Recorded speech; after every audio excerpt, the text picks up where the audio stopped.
Hi friends, today I want to show you how to turn in work like Think Central, where there's actually no work to turn in, but you want to mark it as done in your Google Classroom.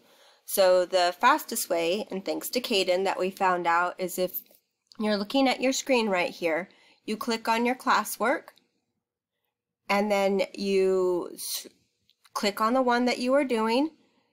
So for example, you have done your lines, rays, and angles. So you click on that and you scroll down so you can see View Assignment. And when you click View Assignment, you can see right over here, you can see that we've turned this in.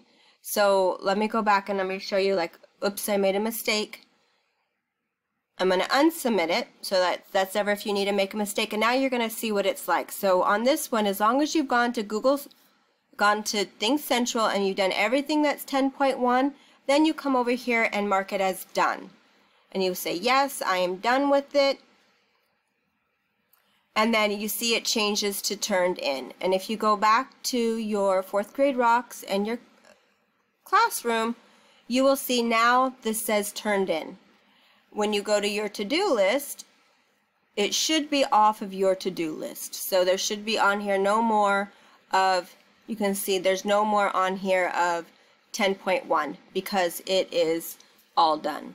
Now you only need to do that if there's nothing to upload, like Think Central and Clever. Those are things that you can go in and mark done.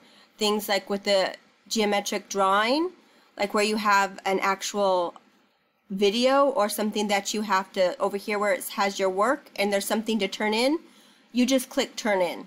And that's the same procedure where you have something in this assignment. But don't forget to mark it as done here so it goes off of your to-do list.